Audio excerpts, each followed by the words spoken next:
Alô, testando. Ok. Agora bom dia de novo. Bom dia. Ótimo. Bom.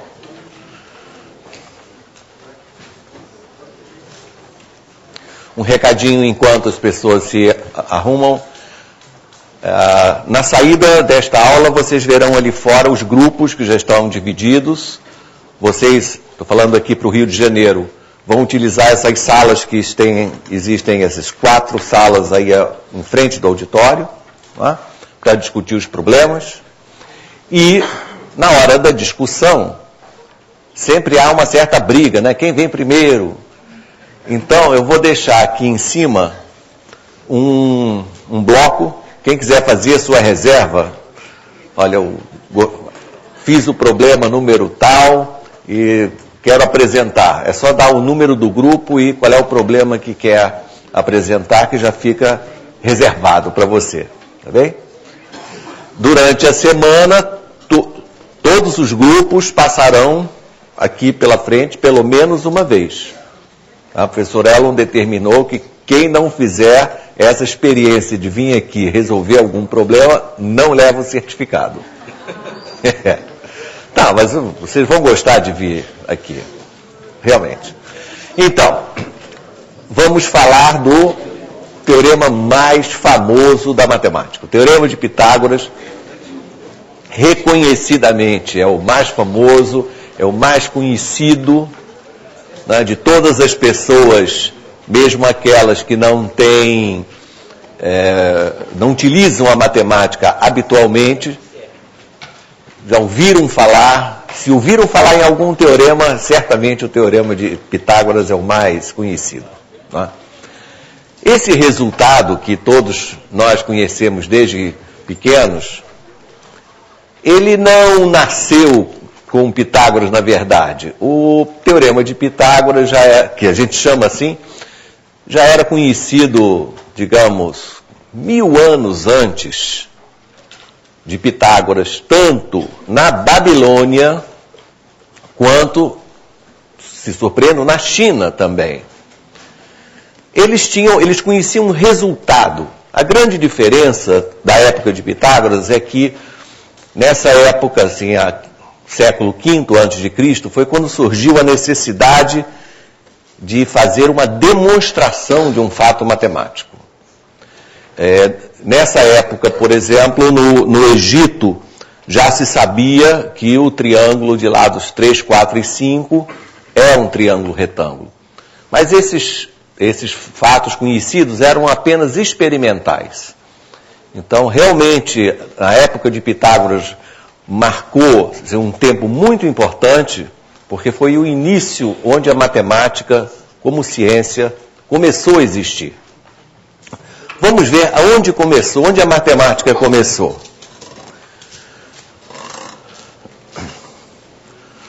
O que nós vemos aqui no Google Maps? Né? Você vê, eu acho que não está dando para ver quase nada, né? Com um pouquinho menos de luz, talvez?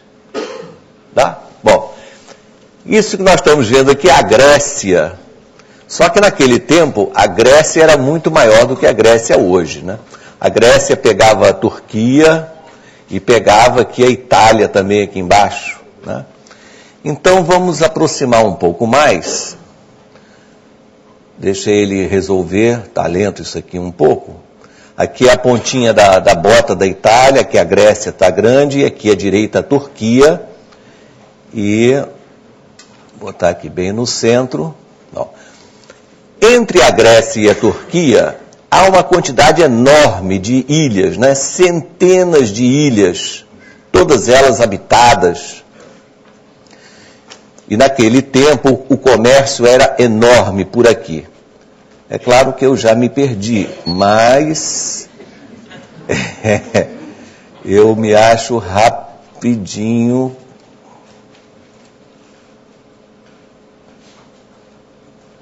Espera aí, deixa eu ter que voltar aqui.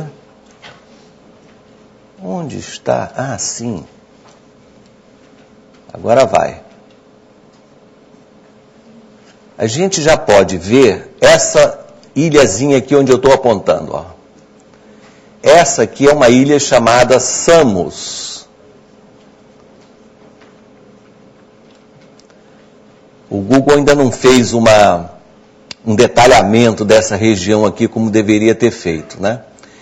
E essa ilha que é muito perto do continente, tem aqui nesse lugar onde a seta está apontando, foi onde Pitágoras nasceu. Então essa vilazinha que a seta está apontando se chama Pitagório, inclusive. É esse o lugarzinho aqui onde as coisas começaram a acontecer. E o interessante é que muito perto do lugar onde Pitágoras nasceu, aqui nesse lugar aqui, nessa região onde eu estou apontando aqui, portanto bastante próximo, a questão, isso aqui deve ser o quê? Uns 50 quilômetros, não aparece aqui nesse mapa, mas onde a seta está apontando foi onde nasceu Tales. Lembra de Tales? Aqui fica uma vila chamada Mileto. Então, Tales veio o quê? Uns 50 anos antes de Pitágoras, e parece que foram contemporâneos durante algum tempo, mas não se tem nenhuma notícia desse tipo, se realmente eles se encontraram ou não. Então foi nessa região que tudo começou. Porque, assim, no meio de uma ilha, no meio do nada, na verdade, hoje a gente pode achar que é meio do nada, mas naquela época isso era o mundo. Então essa região era um centro de comércio enorme. E com as mercadorias também viajam os conhecimentos, a cultura.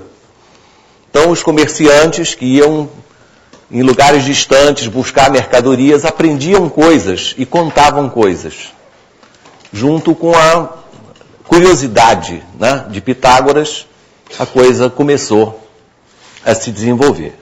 Pitágoras, inclusive, viajou muito, foi até a Índia, né? Ele era curioso não só em matemática, mas em filosofia, né, religião, e visitou o Egito e acabou fundando a sua escola na ponta, naquela pontinha da Itália, hoje, da Bota, num lugar chamado Crotona. Então lá ele funda a escola pitagórica, que era quase uma sociedade secreta, e tinha por objetivo reunir o conhecimento, né, de matemática e da época e descobrir coisas novas. Todo conhecimento era compartilhado nessa sociedade, de tal maneira que o que nós conhecemos hoje como o Teorema de Pitágoras não se sabe se foi realmente ele próprio, Pitágoras, que teve a ideia. Mas, mesmo que não tenha sido exatamente ele, como era o dono da coisa, né? Então ele levou a fama merecidamente. Bem, então, o que a gente pode fazer? Primeira coisa sobre o Teorema de Pitágoras é que ele necessita realmente de uma demonstração. Não é uma coisa que se possa dizer para alguém e que essa pessoa diga, não, é claro, é óbvio. Realmente não é óbvio. Né? A demonstração que eu vou fazer primeiro é exatamente a mais difundida, demonstração clássica. Porque ela, além do Teorema de Pitágoras, ela vai mostrar outras relações que são importantes do triângulo retângulo, né, que vão ajudar muito nos exercícios, nos problemas. Então, a demonstração...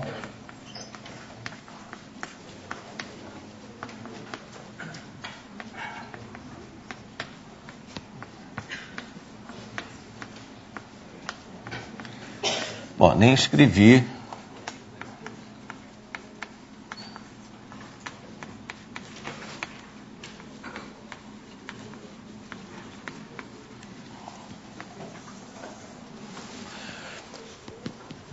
Antes da demonstração, temos que recordar o enunciado do Teorema de Pitágoras.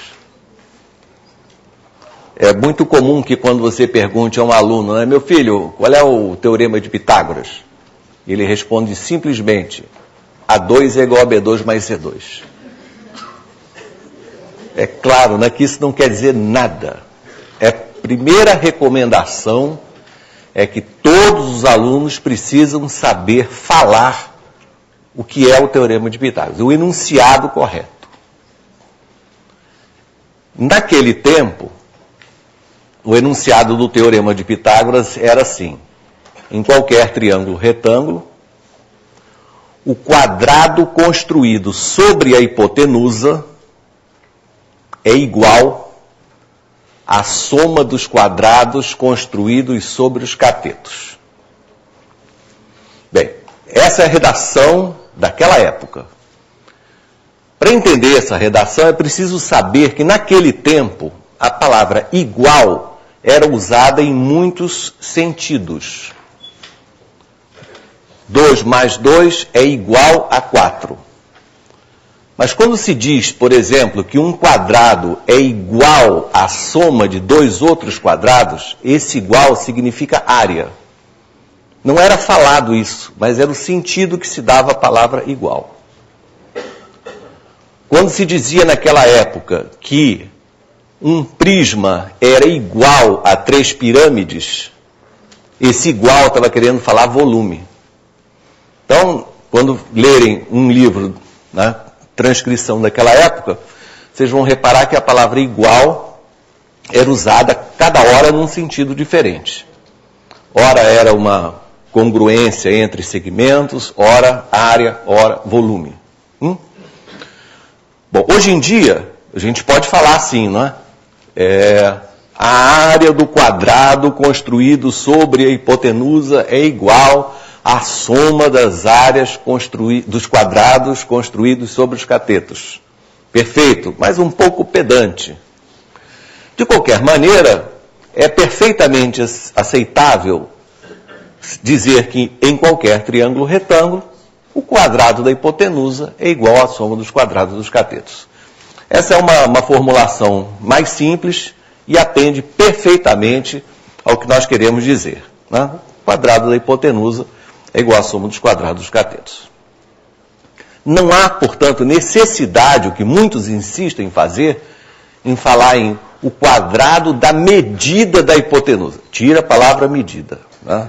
Durante todos esses 2000 anos, ninguém falou assim. Isso é um modismo que foi introduzido há uns 10 anos atrás por aqui, e não há a menor necessidade de incluir a palavra medida em tudo isso que se formula. Tá? Basta dizer, o quadrado da hipotenusa é igual à soma dos quadrados dos catetos, e todos nós entendemos o que o teorema quer dizer.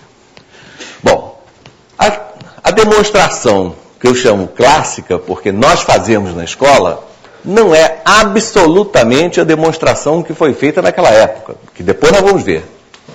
A demonstração clássica é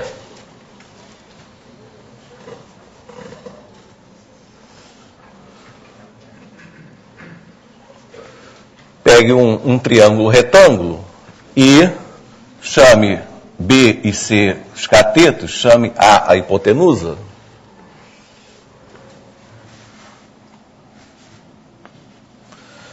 Desenhe a altura relativa à hipotenusa.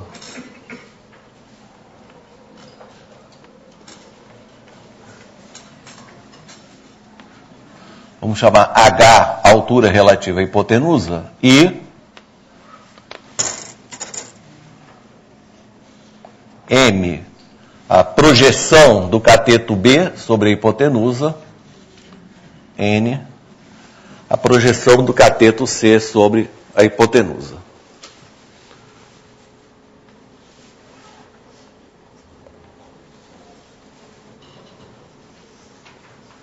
Bom.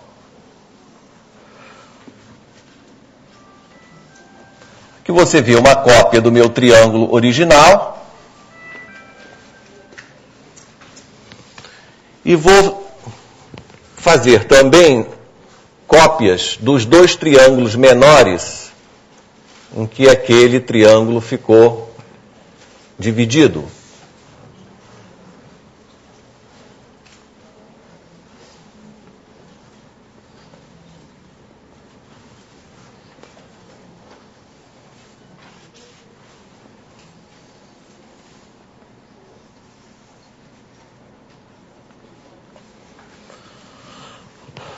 Bom, então você tem o triângulo inteiro, que tem hipotenusa A, cateto B, cateto C.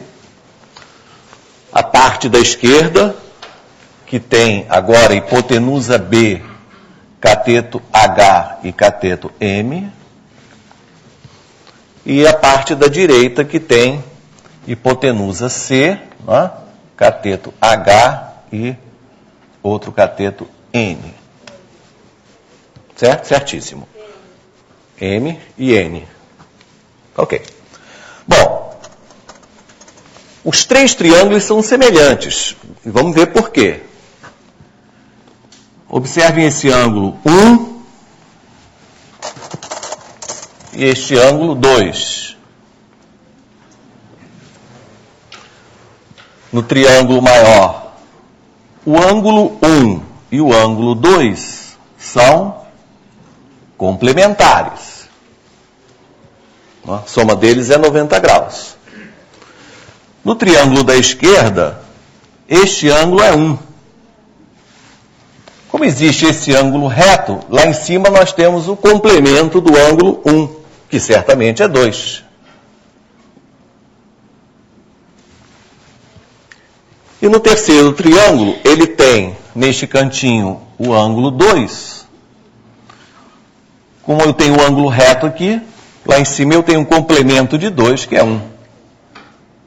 Pronto. Então, esses triângulos têm os mesmos ângulos internos, então são semelhantes, não é? O que nós tiramos aqui? As relações usuais com as quais nós trabalhamos nos problemas, não é? Então, vamos fazer uma relação entre esses dois triângulos, tá? A hipotenusa do triângulo do meio é B, que está para a hipotenusa do triângulo grande, que é A. Assim como o cateto oposto ao ângulo 2 nesse triângulo, que é M, está para o cateto oposto ao ângulo 2 no triângulo grande, que é B. Multiplique.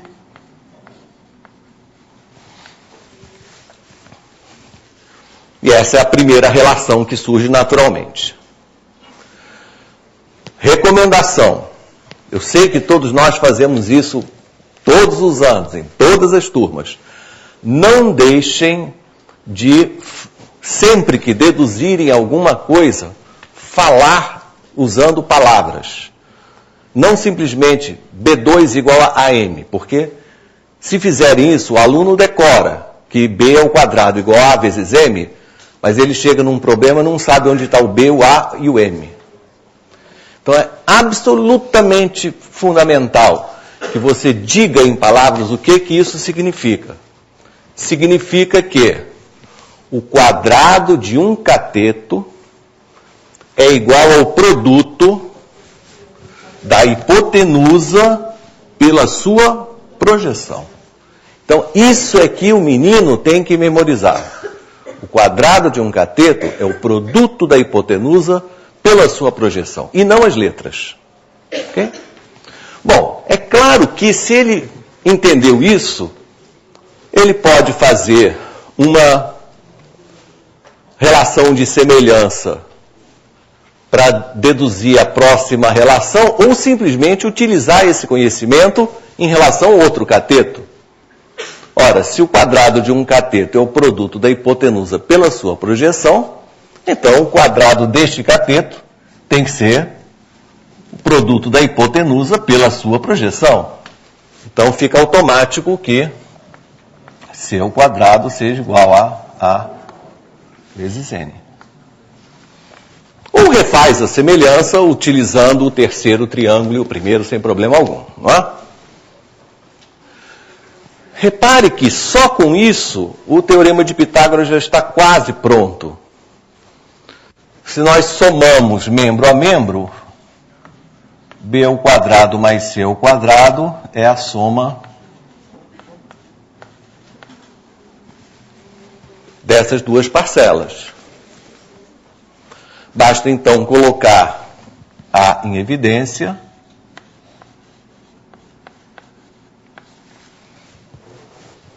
E reparar que a soma das projeções é, novamente, a hipotenusa.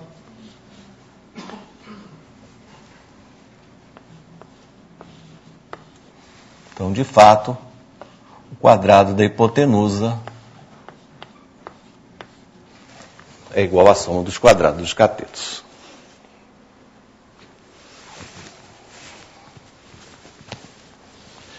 Nesse ponto, também é ótimo aproveitar o embalo e deduzir duas outras relações bastante úteis.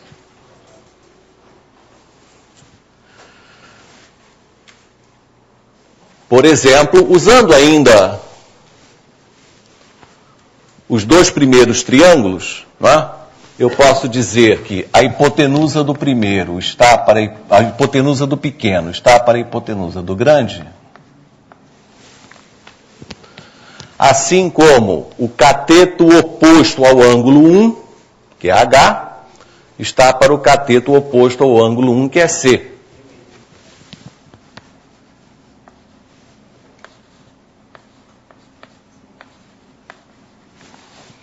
Essa relação é bastante útil. O que ela diz? Usando palavras. Que o produto dos catetos é igual ao produto da hipotenusa pela sua altura correspondente.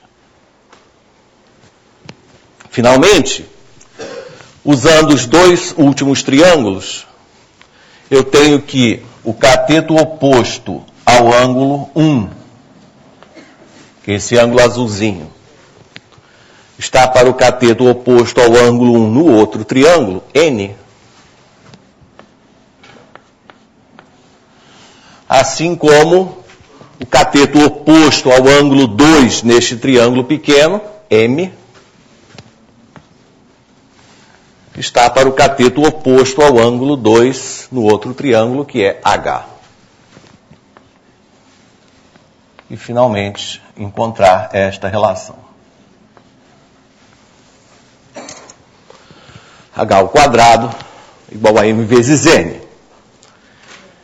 Em palavras, o quadrado da altura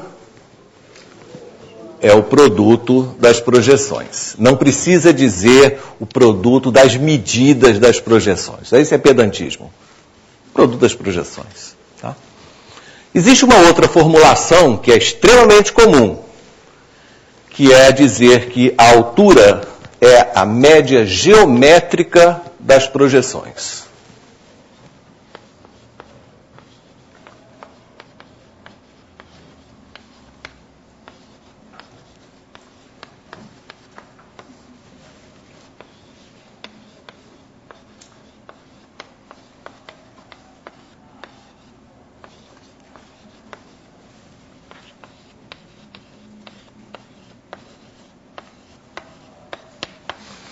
Esse termo eu vou falar daqui a pouco mais.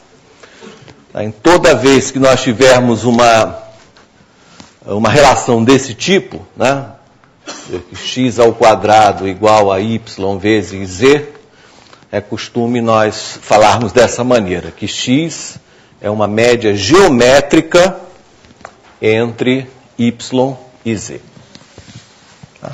Bom, além dessa pequena aula aqui, que é realmente o que nós devemos ensinar, é preciso enriquecer, nós devemos enriquecer um pouco mais.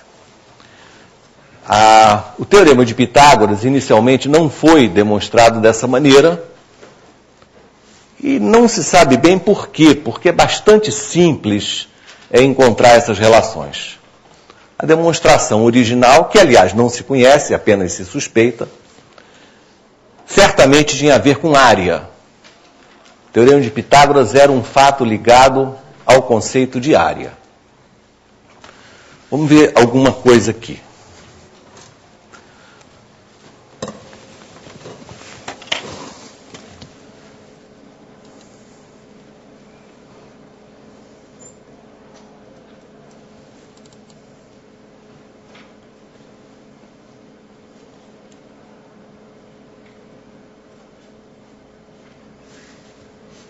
Dá para ver, dá, né? Tira um pouquinho de luz aqui. Bom, aqui, o que nós vemos? No desenho de cima, um triângulo de hipotenusa A, catetos B e C, e uma réplica do mesmo triângulo aqui deitado. Tá certo? Embaixo, a mesma figura, onde aparece aqui nesse azul clarinho, um quadrado, né, construído sobre o cateto maior, e aqui esse vermelhinho claro aqui, um quadrado construído sobre o cateto menor. Agora nós podemos inventar o seguinte, olha só. Esse pedaço daqui, eu vou colocar aqui. Esse pedacinho aqui, eu vou botar aqui, ó. E esse pedaço aqui, adivinha para onde vai?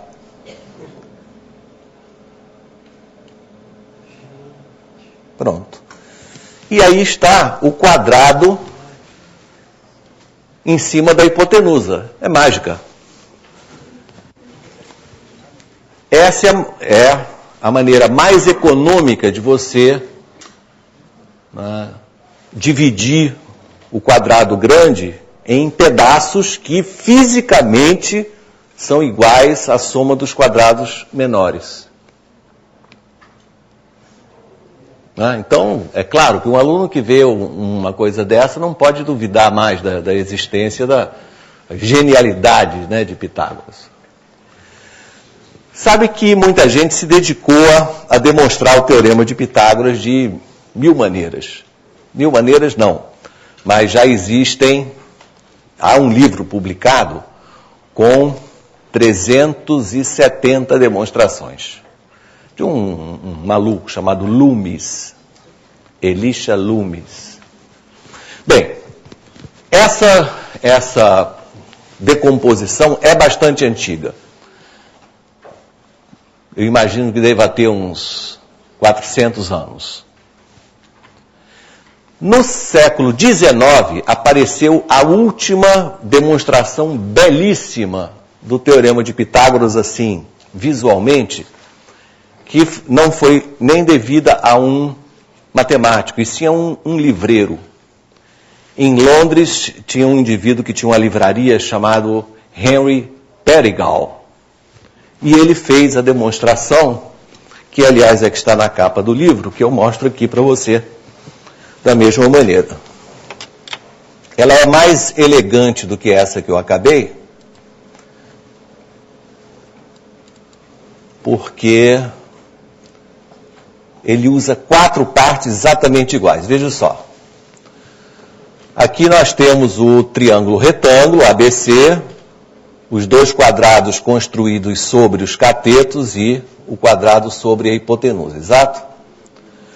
A partir do centro desse quadrado, foram traçadas 2 linhas, um segmento horizontal, outro vertical. Tá? Bom, nessa minha animação eu posso mexer aqui à vontade, né? Quer dizer, o ponto A, ele pertencendo a essa semicircunferência de diâmetro BC, o triângulo ABC permanece retângulo. Aliás, o fato que o triângulo inscrito numa semicircunferência é um triângulo retângulo foi um dos primeiros teoremas da matemática e é o chamado teorema de Tales. Ao contrário do que a gente chama aqui no Brasil, teorema de Tales, aquele das retas paralelas, o primeiro teorema dele mesmo foi esse, né, que o triângulo inscrito numa semicircunferência é um triângulo retângulo. Então, esses pedaços aqui preenchem, evidentemente, o quadrado de cima. Mais ou menos.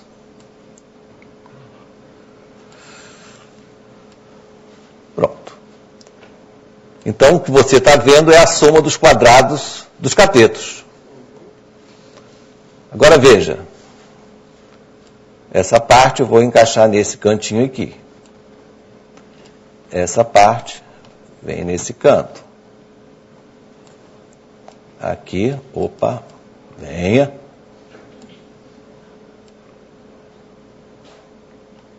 Olha o que fica no meio. Danado, né?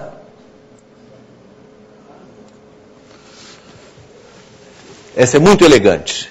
Ela usa também 5 partes para fazer a decomposição, e das 5 partes, 4 são idênticas. 1860, o senhor Perigal descobriu isso aí, né?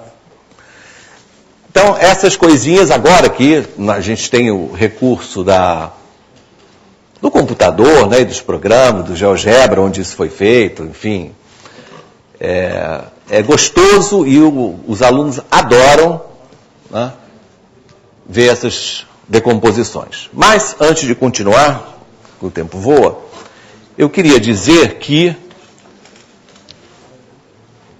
olha, Pitágoras nem sequer imaginava coisa parecida com isso. A demonstração realmente de Pitágoras, da escola pitagórica, não se conhece. Mas,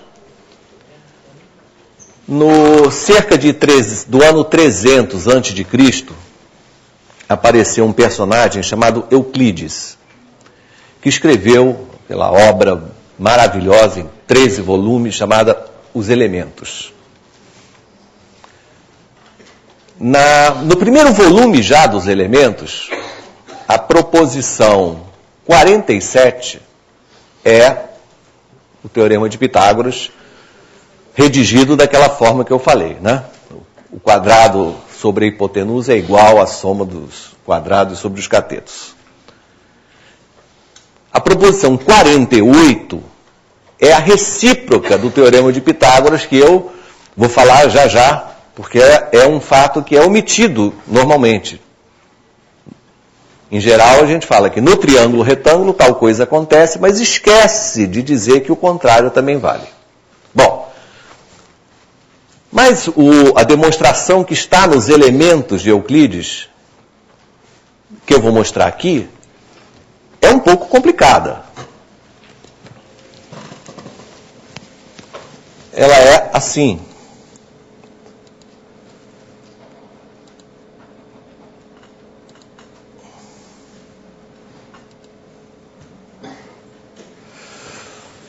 Bom, você vê basicamente a mesma figura, não é? E esse quadrado, essa área vermelha aqui, ela vai ser modificada da seguinte maneira. Ela vai sendo transformada num paralelogramo. Deixa eu parar aqui no meio. Vocês percebem que a área desse paralelogramo é a mesma área do quadrado que eu tinha antes? Vamos voltar aqui. Ora o quadrado, ora o paralelogramo. A base é a mesma, tá certo? E a altura do paralelogramo é exatamente o outro lado do quadrado. Aí ele deita esse paralelogramo exatamente aqui. Então esse paralelogramo ele tem a mesma área do quadrado construído sobre o cateto menor. Tá bom? Agora, esse paralelogramo vai girar em torno do ponto C. É o mesmo paralelogramo, né? Vai girar até assumir essa posição. Repare que nessa rotação de centro em C, o ponto E girou, foi para A, o ponto B girou e veio até aqui embaixo, I. E finalmente agora esse paralelogramo, ele vai se deformar, mantendo a sua área, veja que ele está descendo, e preencheu essa parte. Portanto, esse retângulo, né, ele tem exatamente a mesma área daquele quadrado original. Ele vai voltar. Ó. Voltou. A mesma coisa acontece com a área do outro quadrado. Ele se deforma, vira um paralelogramo de mesma área, gira e em seguida preenche a segunda parte. Essa é a demonstração que aparece, claro, não dinamicamente assim, aparece nos Elementos de Euclides. Sofisticada, não é complicada. Com o passar do tempo, né, muita gente descobriu coisas mais simples, mas essa tem essa beleza que é o original, né? Foi feito assim pela primeira vez. Só voltando para continuarmos. Então os retângulos vão voltar, vão girar e vão ocupar a posição original. Também bonito, né? Mas um pouco mais sofisticado. Bem.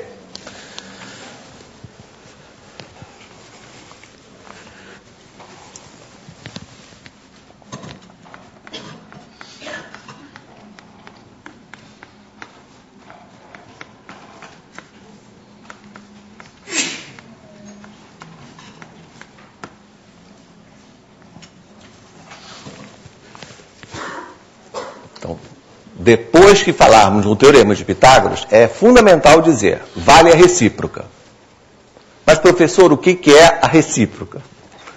Recíproca é falar ao contrário, né? Quer dizer, se 3 números positivos, ou 3 segmentos simplesmente, forem tais que o quadrado de um seja igual à soma dos quadrados dos outros dois, então o triângulo formado por esses 3 segmentos é um triângulo retângulo. É isso que permite,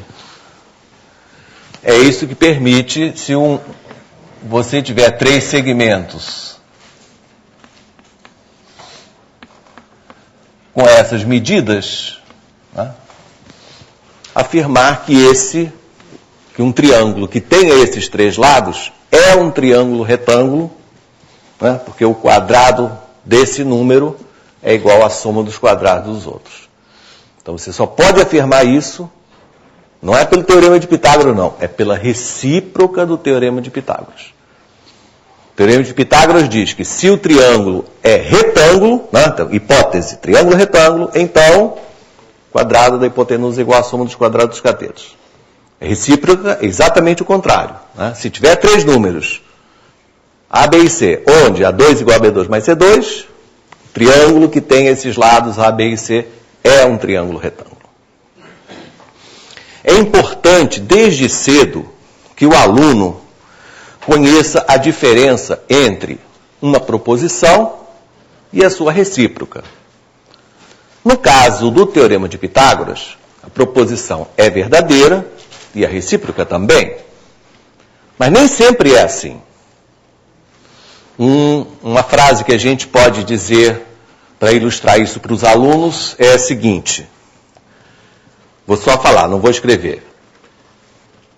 Digamos, se x é um número múltiplo de 4, então x é par. Certo ou errado? Se x é um número múltiplo de 4, então x é par. Certíssimo. Vamos falar a recíproca? Se x é par, então é múltiplo de 4. Lá, furou. Por exemplo, 6 é par e não é múltiplo de 4. Não é? Então, nessas pequenas coisas, é saudável que os alunos tenham conhecimento, né, de que de cada afirmação existe uma outra chamada recíproca. Que às vezes é verdadeira também, às vezes não. Então, enunciou o Teorema de Pitágoras, mesmo que você não demonstre, diga, vale a recíproca. A demonstração está no livro. Veja, livro. Não vou fazer aqui. Não é, assim, completamente imediata, não. Dá um pouquinho de trabalho, mas dá para entender perfeitamente. Então, a recíproca do Teorema de Pitágoras é que permite dizer que, dados esses 3 segmentos, com essas medidas, eles são lados de um triângulo retângulo. Mais ainda, no livro, há afirmações muito úteis, que são as seguintes. Imagina que eu tenha um triângulo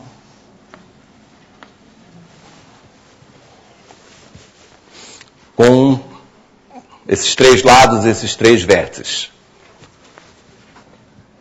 Então lá no livro está demonstrado que se o ângulo A for de 90 graus, então A2 é igual a B2 mais C2, e vice-versa, né, que é a recíproca. Se A2 é igual a B2 mais C2, esse ângulo é 90 graus. Mas lá está demonstrado também que se o ângulo A for menor que 90 graus, também isso é equivalente a dizer que A2 é menor que B2 mais C2. E a terceira, para completar,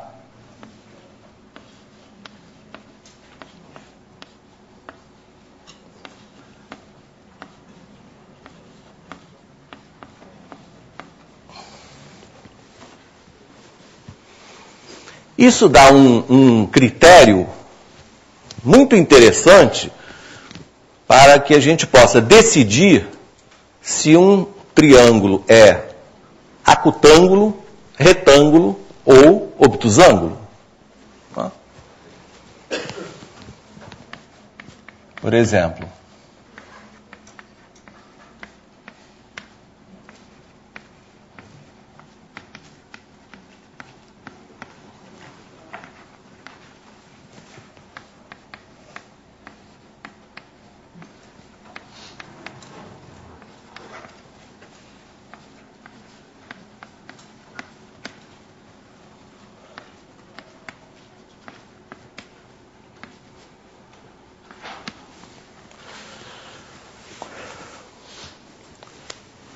se eu tiver um triângulo com esses lados bem simples, 5 centímetros, 7 centímetros e 9 centímetros, a determinar a natureza significa dizer se ele é um triângulo acutângulo, retângulo ou obtusângulo. Acutângulo significa que os três ângulos são agudos, menores que 90 graus. Retângulo, um ângulo reto. Obtusângulo, um ângulo obtuso. Não é? Bem, será que é preciso testar tudo isso aqui 3 vezes? Na verdade, para a gente conhecer a natureza de um triângulo, basta saber o que ocorre com o maior ângulo. Verdade? Se o maior ângulo não chegar a 90 graus, então os ângulos menores também não chegarão e ele é acutângulo. Passamos aqui por um conhecimento básico que o maior ângulo de um triângulo está oposto ao maior lado. Então, se eu quero saber alguma coisa sobre o maior ângulo, vai ser o ângulo que é oposto a esse indivíduo aqui. Então, o que nós vamos fazer, vamos chamar o maior lado de A, tá? É comparar esse resultado com esse.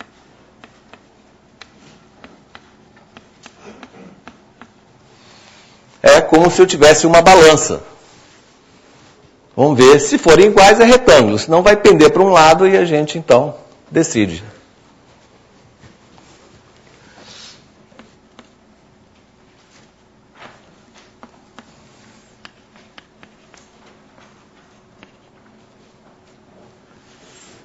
Aqui vai dar quanto? 70 aí? 4, né? 5? 74. Ah, bom. Então, olha só. Aquele cara lá sozinho já ganha dos outros dois juntos.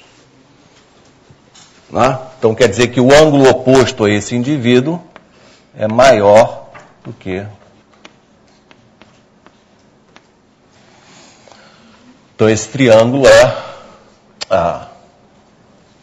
aqui 90 graus. É obtusângulo. Tá? Bom, o que mais?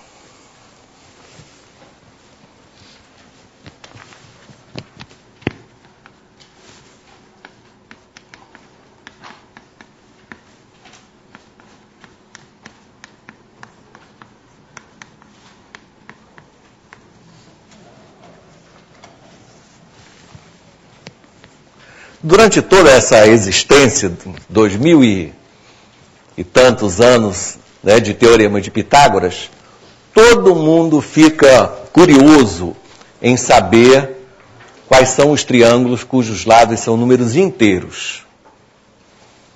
O triângulo de lados 3, 4 e 5 foi um dos primeiros, tá? Deve ter sido o primeiro, e é fácil a gente descobrir um ou dois a mais. Mas quais são todos os triângulos retângulos que têm lados números inteiros, né? Então, um terno pitagórico é um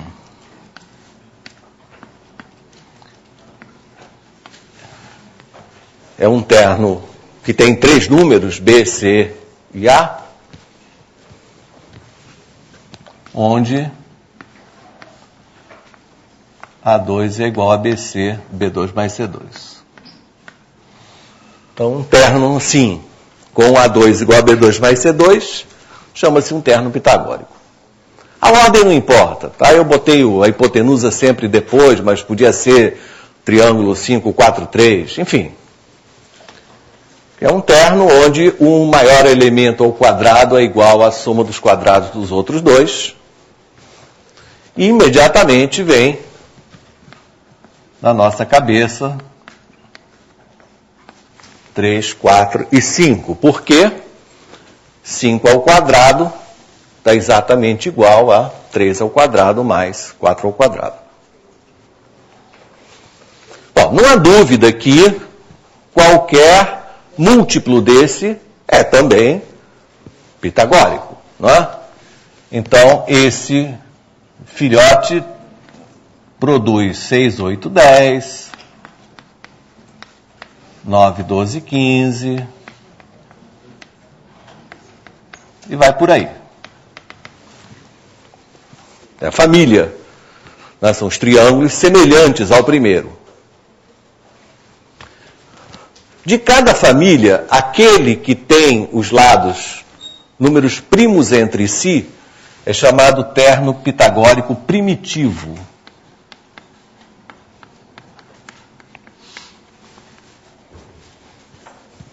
Tá, ele dá origem a uma tonelada de outros. Certamente vocês conhecem um outro terno pitagórico primitivo, não é? Qual é que vocês conhecem? 5, 12, 13.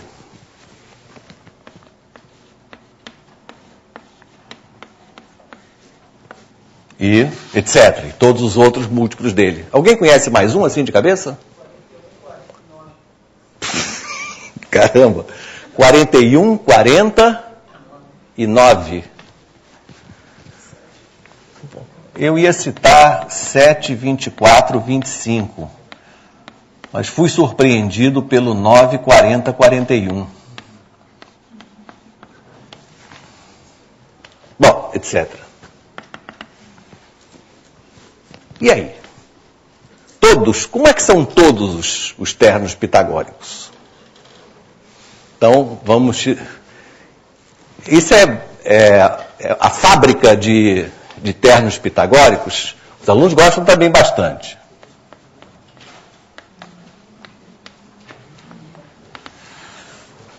Existem várias fórmulas que geram ternos pitagóricos, tá?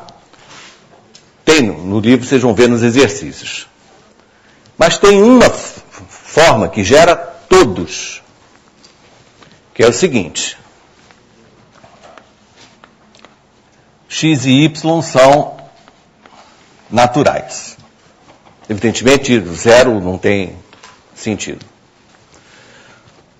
Ponha para A x2 mais y2. Ponha para B x2 menos y2. E ponha C 2xy.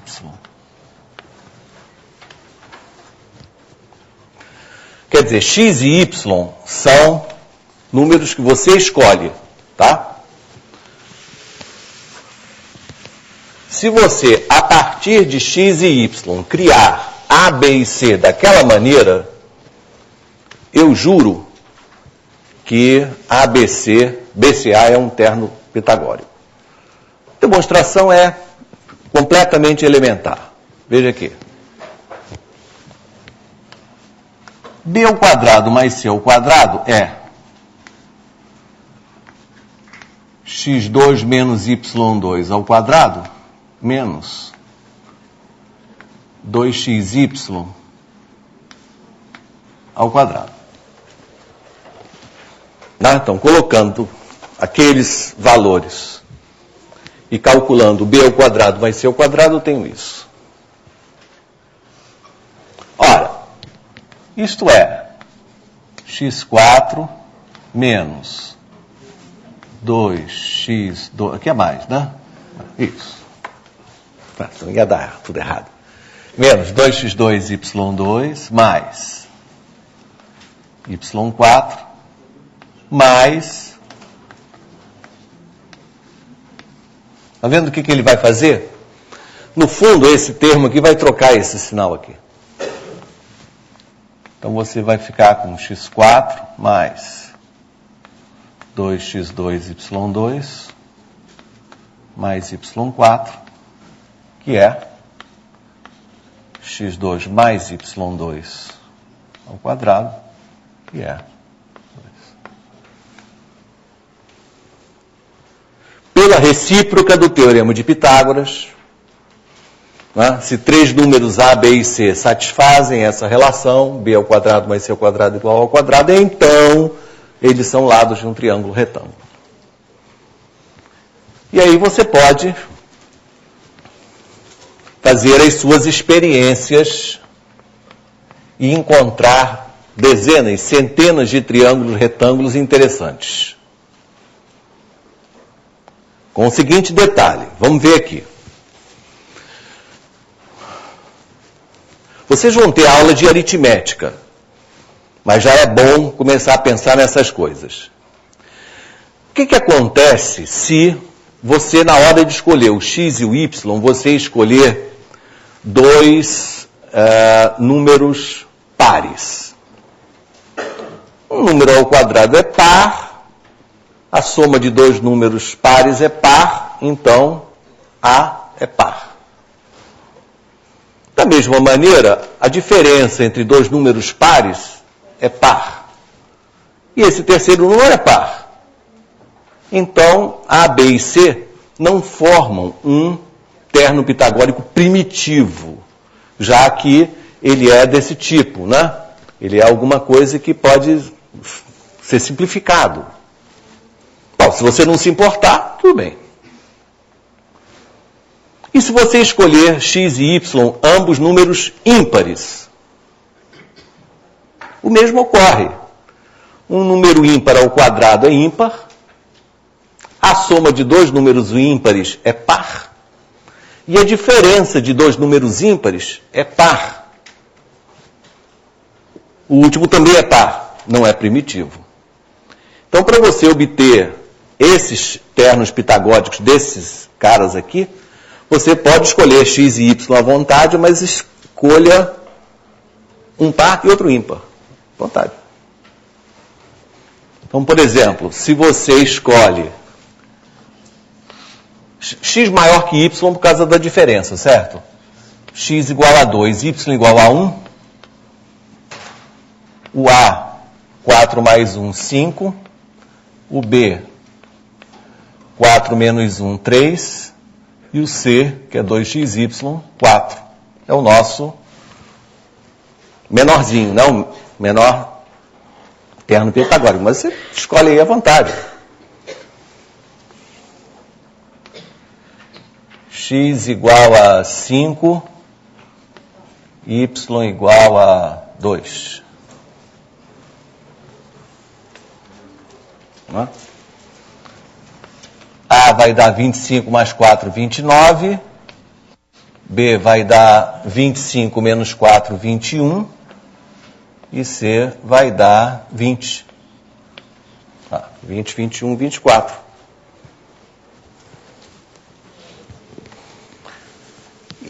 É ótimo porque quando a gente quer fazer um problema de triângulo retângulo que não complique muito as contas com raiz de 117 ou coisa assim, não é? Então, você tem um monte de triângulos, retângulos, tudo com número inteiro, tudo funcionando bonitinho, é um bom negócio.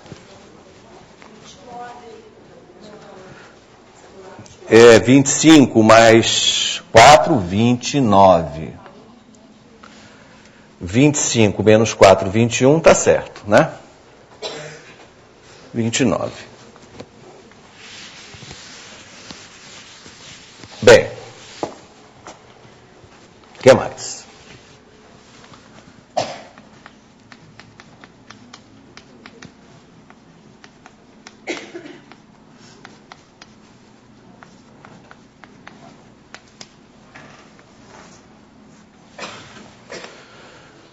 O Teorema de Pitágoras, ele é base para uma infinidade de generalizações. O Teorema de Pitágoras, ele foi para o espaço. O Teorema de Pitágoras, nos cursos de análise, foi para o RN. Para espaços de N dimensões tem Teorema de Pitágoras. Essa primeira generalização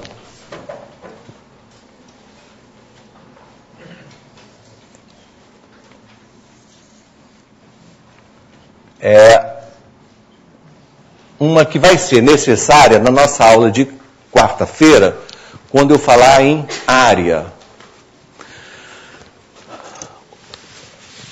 O teorema que Pitágoras enunciou dizia então que a área do quadrado construído sobre a hipotenusa é igual à soma das áreas dos quadrados construídos sobre os catetos. Mas não é preciso que essas três figuras sejam quadrados. Na verdade, podem ser figuras quaisquer, desde que sejam semelhantes.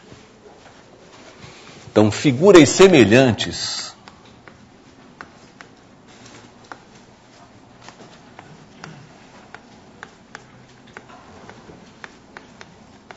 são construídas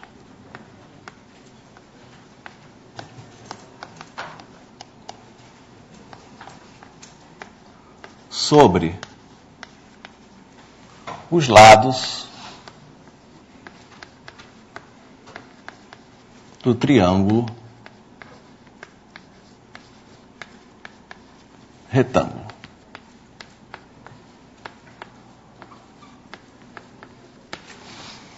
Figuras semelhantes são construídas sobre os lados do triângulo retângulo. Bom, isso aqui é uma maluquice, hein?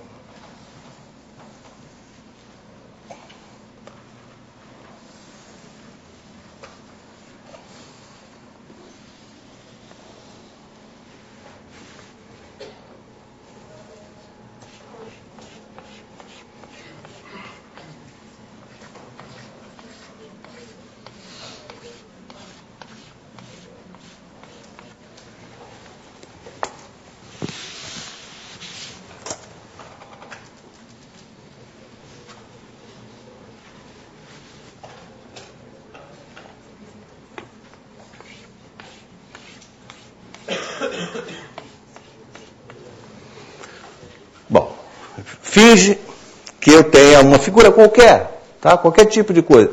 Mas são três semelhantes, tá? Pequena, média, grande. Pequena no cateto pequeno, média, grande na hipotenusa. Então, o que é interessante é que a área da figura maior é igual à soma das áreas das outras duas. Quer dizer, o Teorema de Pitágoras fala que vale para quadrados, né? Na verdade, é muito mais do que isso. Vale para quaisquer figuras semelhantes construídas sobre os lados do triângulo retângulo. Bom, para fazer essa demonstração, eu vou utilizar um conceito de quarta-feira.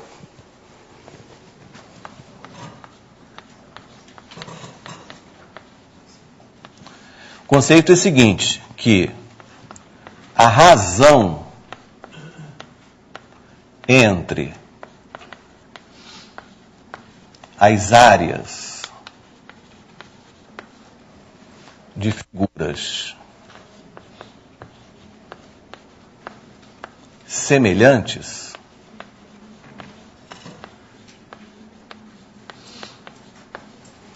é o quadrado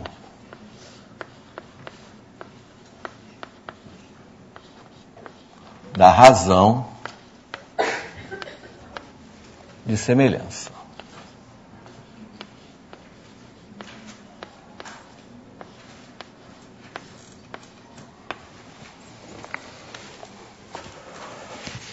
Isso nós vamos demonstrar na quarta-feira, mas é bastante intuitivo. Mesmo se você pensar em figuras simples, se você pega um quadradinho e dobra o tamanho do lado,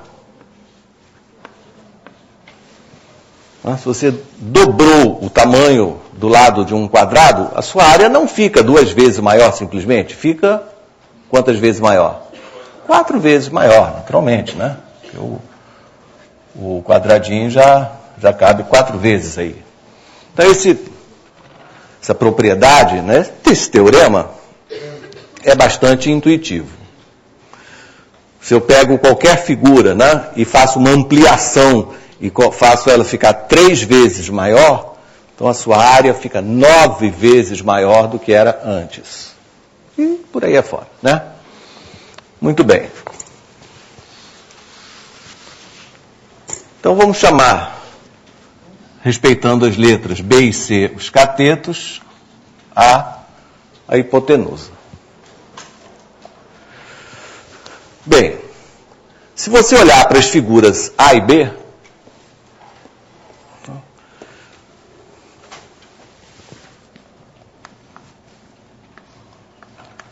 B grande sobre A grande é a razão entre as suas áreas. Isso é igual à razão de semelhança ao quadrado. O que é a razão de semelhança? É a razão entre 2 comprimentos homólogos, ou seja, que apareçam na mesma posição numa figura e na outra. Então, o que a gente chama de razão de semelhança é a razão entre essa base B e esse segmento A.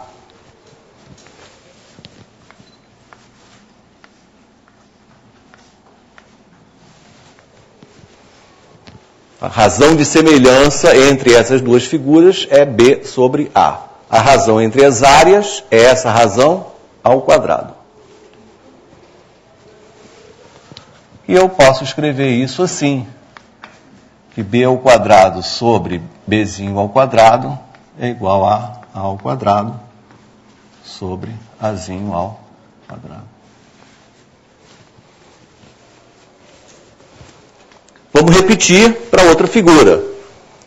A razão de semelhança entre essas 2 figuras é C sobre A.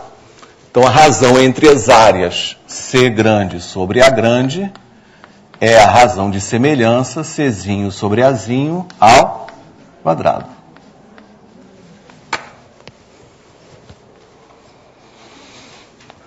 Reescrevendo, então, dessa forma.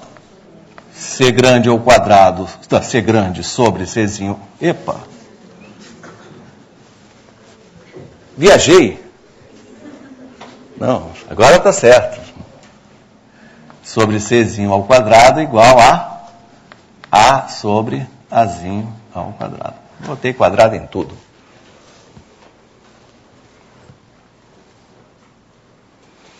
Portanto,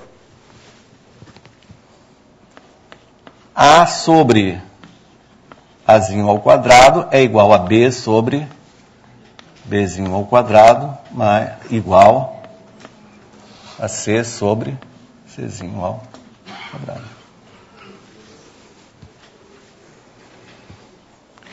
E o problema termina. Propriedade das proporções. Numa proporção, eu posso criar, né, uma fração nova, somando numeradores e denominadores. Então, a fração que tem B mais C no numerador e B2 mais C2 no denominador é ainda uma fração igual a todas as outras. Mas, como o primeiro denominador é igual ao último, então, o primeiro numerador é igual ao último também.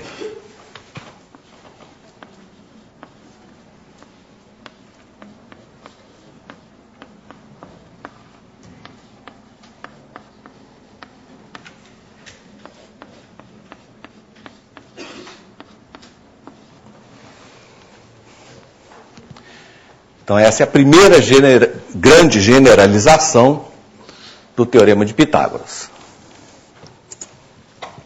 Bom, eu tenho certeza que eu não cheguei nem no meio daquilo que eu gostaria de falar com vocês. Mas eu quero, antes de terminar, mostrar uma figura que me encanta e eu tenho certeza que vocês vão gostar também. Frequentemente, em alguns livros, até didáticos, o Teorema de Pitágoras aparece como uma coisinha assim, como sendo mais uma coisa entre muitas. Mas é preciso dar uma importância enorme, a importância que esse teorema realmente teve em toda a história da matemática e nos dias de hoje, né, nossos meninos continuam aplicando o Teorema de Pitágoras. Então, lá onde Pitágoras nasceu, fizeram, lá na ilha de Samos, a cidade na vilazinha onde ele nasceu, que se chama Pitagoreio, hoje, em grego, fica perto do mar, e fizeram uma estátua para Pitágoras. E essa estátua, ela tem um simbolismo muito, muito grande. Perdão.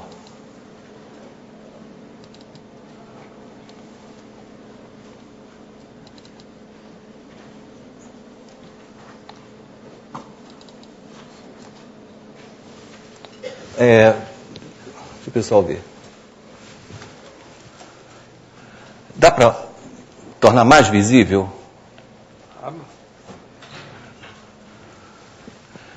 Infelizmente, não dá para ver tudo o que eu queria, mas você vê Pitágoras, né, olhando para o céu, o triângulo retângulo, hipotenusa, ele é pedaço de um cateto, né, e aqui embaixo está escrito Pitágoras de Samos, e aqui embaixo quase não dá para ver o período de vida dele, que foi de 580 a.C.